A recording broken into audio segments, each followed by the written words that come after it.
You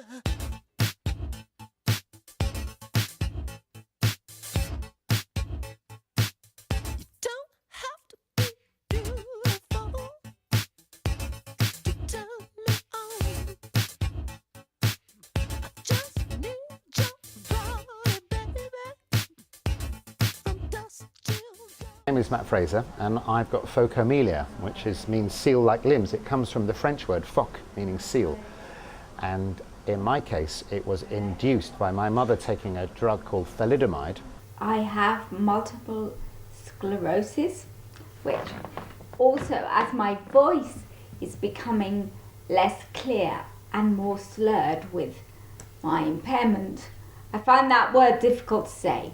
I have cerebral palsy, which affects my speech and my fine motor movements. What I'm doing is I am teaching people about their sexuality, I'm providing sex education, and I'm supporting them in understanding more about themselves sexually so that they can feel really confident and self-assured and take full responsibility for themselves in terms of their sex lives and their sexual pleasure.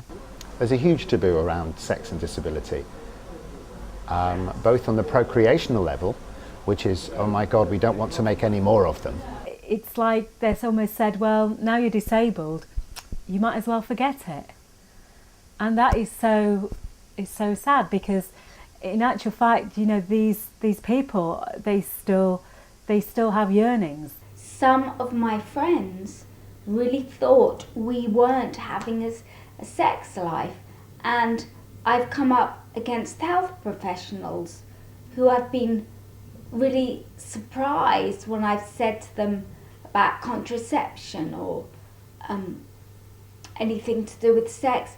They've actually said to me, "Oh, are you having a sex life then?"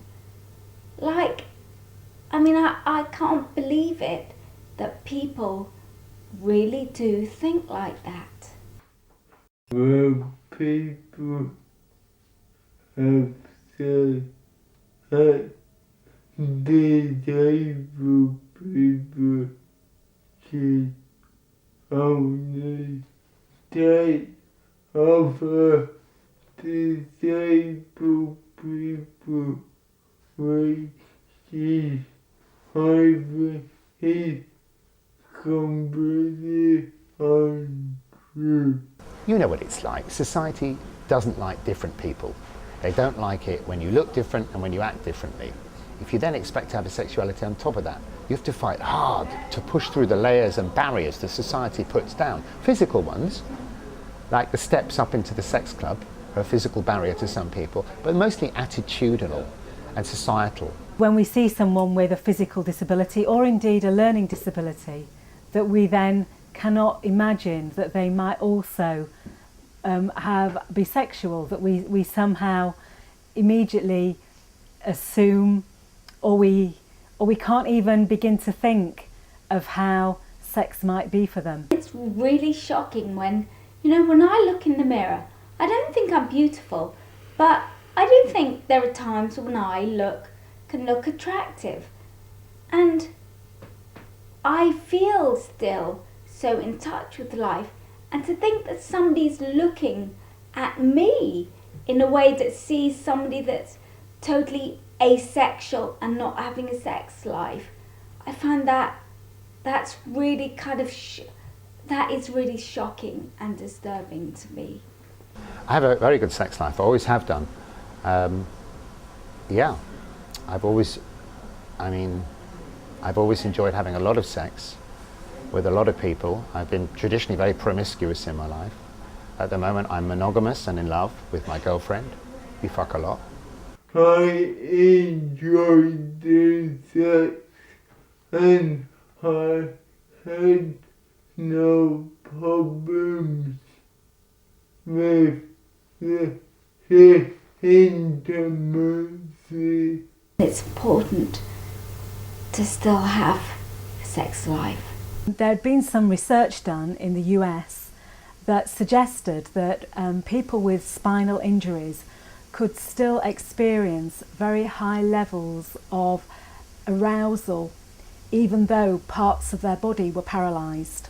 When we feel lust, that innate feeling of desire for somebody, or just desire in itself, it transcends any kind of bodily encapsulation. It transcends everything, and we just are all the same in that respect. When we orgasm, it just feels great. Love is love, whether you're disabled or not. Although we might have wheelchairs to negotiate and we might have a ventilator to sort out or something else, but it's about a human to human connection. So the practicality of it might be slightly different, but in terms of the one human being with another human being, it's no different at all. I think it's important to break the taboo about sexuality and disability, because the status quo, the system we live in, is shit for disabled people. It doesn't allow us to be equals sexually. It doesn't allow our sexuality to be acknowledged at all, our desire for reproduction and procreation. When I take a marriage one day and have children. I think it would be really great for us, for all of us, to be able to be more open. Well, I think it's very much what is prevalent in our society, and especially in the media, that one of the goals for life is to be a sexually desirable creature. You know, even a fat person is very removed from this sexual ideal that is forced on us by the media. So disabled people with their weird bodies and behaviours and stuff, you know, we're on a different planet. However, if you get to know us, we're just the same as everybody else. Most women see me as a friend, but I prefer you see me as a sexual partner. People don't have perfect bodies, and many, but Exactly. you wouldn't call them, unless they have an extreme reaction to it, they wouldn't be disabled. My work with disabled people, a lot of them feel rather self-conscious about aspects of their body, but then able-bodied people do too. And that's another thing, the perfect body. I don't have a perfect body. I'll never have a perfect body, but even before I was disabled, it wasn't perfect, but I loved it. I feel great in my body. I love my body. I love to touch it. I love to masturbate. I love a bit of rimming.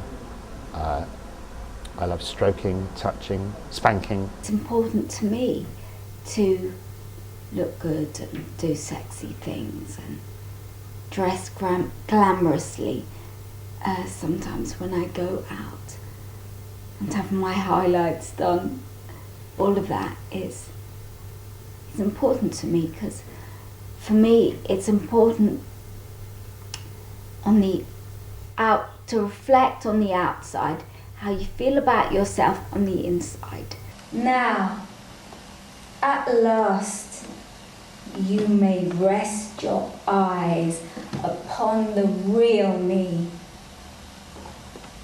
in my all-powerful glory. This poem's about me, use sex and the practice of having the libido of a normal sexuality, and with it confronting the straight world's reality. Straight world, for the purpose of this poem, is people who are not disabled and won't let us be equal. So let's get down to the freak fucking basics and address the ones to whom this idea makes sick. Yes, I have a penis. Why should it be incredible that I'd like to find someone who finds it edible? Does my physical difference put up a barrier? Are you scared? I'll fuck your sister, or even worse, marry her. That's right, I said fuck. Do you find that offensive? I just want to shake you up, and maybe then you'll then give a consideration to the concept that disabled people have passion, and personally I'd like to work towards it becoming high fashion.